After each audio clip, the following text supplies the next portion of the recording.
Hello everyone, this is our new chapter which is Footprint Without Feet, and this is also the name of your book. And this is not this is not lesson number 5 but lesson number 3, as the chapter number 3 and 4 has been deleted from your syllabus, so you don't have to learn it and read it. So let us start at this chapter. Here's some introductions given in this gray box. So what it is: can a man become invisible? This is the story of a scientist who discovered how to make himself invisible. Does he use or misuse his discovery? So this is a very famous novel by H.G. Wells, and in your book only the part has been taken. So इसमें लिखा हुआ है कि एक आदमी है जो कि इनविजिबल हो जाता है, और वो एक साइंटिस्ट है जो कि डिस्कवरी करता है कि कोई इंसान इनविजिबल कैसे हो सकता है। और इस चैप्टर में हम ये देखेंगे कि वो अपने इस डिस्कवरी का सही इस्तेमाल करता है या गलत। और यहाँ पे हमें कुछ क्वेश्चंस फाइंड आउट करना है, जैसे how did the invisible man become visible, और why was he wandering the streets, तो वो भटक क्यों रहा था गलियों में, और वो कैसे इनविजिबल था तो वो विजिबल कैसे हो जाता था, या वो विजिबल कैसे हो गया, ये सारी चीज़ें हम इसमें देखेंगे। So let us start our chapter. The two boys started in surprise at the first muddy imprints of a pair of bare feet. Started का यहाँ पे मतलब चौंक जाना है, शुरू करना नहीं है। तो यहाँ पे दो लड़के जो हैं वो बहुत ही ज़्यादा आश्चर्यचकित हो जाते हैं जब वो देखते हैं कि बिल्कुल ताज़े कीचड़ के सने हुए पैरों के निशान जो हैं वो उनको दिखाई देते हैं। तो दो लड़के हैं, वो देखते हैं कि एकदम जैसे एकदम फ्रेश मडी इम्प्रिंट्स मतलब पैरों के निशान जो हैं वो उनको दिखाई दे रहे हैं। What was a bare footed man doing on the steps of a house in the middle of London, and where was the man. Bare footed मतलब नंगे पाँव, तो वो देखते हैं कि एक नंगे पाँव इंसान जो है उसके खाली पैरों के निशान जो है वो घर की सीढ़ियों पर दिखाई दे रहे हैं। And where was the man, लेकिन वो इंसान जो है वो दिखाई नहीं दे रहा है। दैट मीन्स कि यहाँ पे उस साइंटिस्ट के बारे में बात हो रही है, तो उसका इंट्रोडक्शन दिया जा रहा है और उसमें बताया जा रहा है कि दो लड़के हैं जो एक दिन ऐसे ही मडी इम्प्रिंट्स यानी कि कीचड़ से सने हुए पैरों के निशान देखते हैं, और वो काफ़ी चौंक जाते हैं क्योंकि उन्हें निशान तो दिखाई दे रहे होते हैं लेकिन वो आदमी दिखाई नहीं देता है। As they gazed, a remarkable sight met their eyes. A fresh footmark appeared from nowhere. As they gaze मतलब होता है बहुत ध्यान से देखना। जब वो बहुत ध्यान से देखते हैं तो एक रिमार्केबल साइट जो है वो उनको देखने को मिलता है। रिमार्केबल साइट का मतलब यहाँ पे क्या है, एक बहुत ही साइट मतलब होता है दृश्य, रिमार्केबल मतलब बहुत ज़्यादा ध्यान देने वाला, तो एक बहुत ही अलग और अद्भुत उनको दृश्य देखने को मिलता है। और वो क्या होता है कि एक नए नए पैरों के निशान जो होते हैं वो बन रहे होते हैं, लेकिन फ्रॉम नोवेयर, मतलब वो बनते कहाँ से हैं, वो कैसे बन रहे हैं ये किसी को पता नहीं चल रहा, उनको बस केवल पैरों के निशान दिखाई दे रहे हैं। Further footprints followed one after another, descending the steps and progressing down the street. Further मतलब आगे, फुटप्रिंट्स फॉलोड, फुटप्रिंट्स जो हैं वो फॉलोड होते रहते हैं, यानी एक के बाद एक जो है फुटप्रिंट्स वो बनते जा रहे हैं। डिसेंडिंग मतलब होता है उतरना, डिसेंडिंग द स्टेप्स यानी सीढ़ियों से उतरना, and progressing down the street, तो वो क्या देखते हैं कि एक के बाद एक पैरों के निशान जो हैं वो बनते जा रहे हैं जो कि सीढ़ियों से उतरते हुए दिखाई दे रहे हैं और गली में आगे बढ़ते हुए। The boys followed fascinated until the muddy impression became fainter and at last disappeared altogether.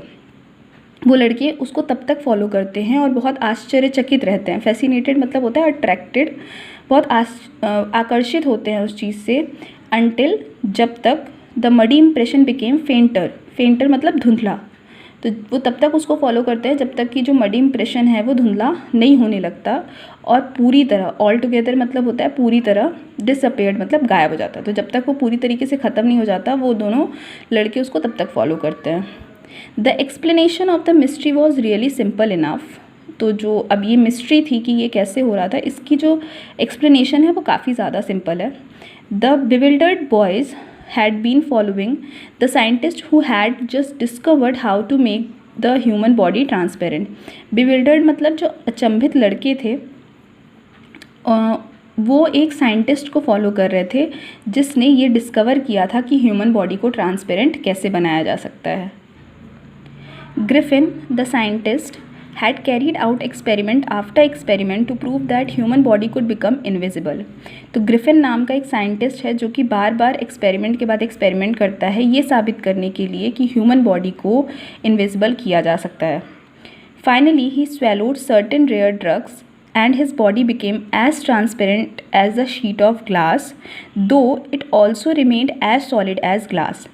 तो फाइनली वो कुछ एक स्वेलो मतलब होता है निगलना, रेयर ड्रग यानी कि एक अलग तरीके की दवा जो होती है वो निगल लेता है और उसकी जो बॉडी है वो बिल्कुल ट्रांसपेरेंट हो जाती है, बिल्कुल ग्लास की शीट की तरह, और वो उतनी ही सॉलिड रहती है जितनी की ग्लास शीट होती है. उसकी जो बॉडी होती है वो उतनी ही सॉलिड रहती है यानी कि बिल्कुल ग्लास जैसी हो जाती है. ब्रिलियंट साइंटिस्ट दो he was, Griffin was rather a lawless person. तो ब्रिलियंट साइंटिस्ट होने के बावजूद भी जो ग्रिफिन था वो एक लॉलेस पर्सन था यानी कि वो किसी नियम कानून को नहीं मानता था. His landlord disliked him and tried to eject him.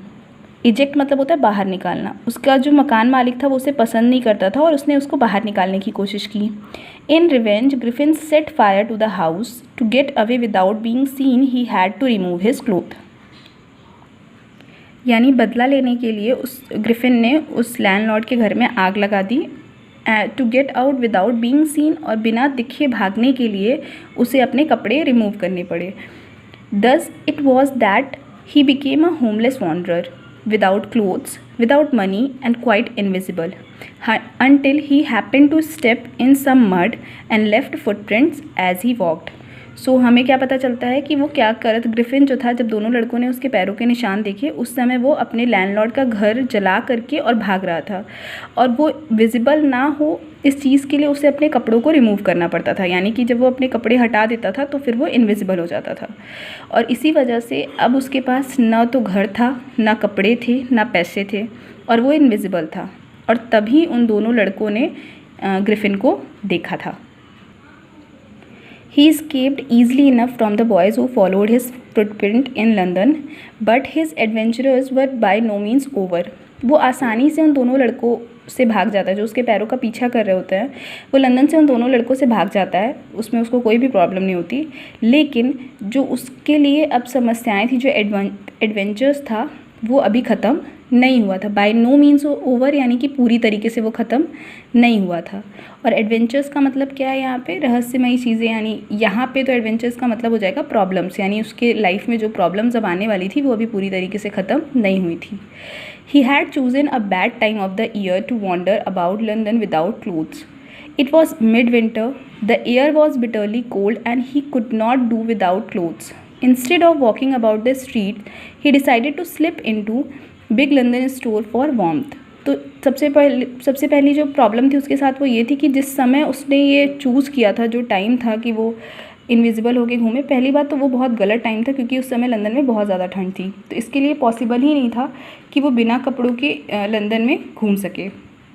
तो उसने ये डिसाइड किया कि वो वार्मथ के लिए यानी कि थोड़ी सी गर्मी के लिए, आराम के लिए वो क्या करेगा? स्लिप इनटू मतलब होता है चोरी से कहीं जाना.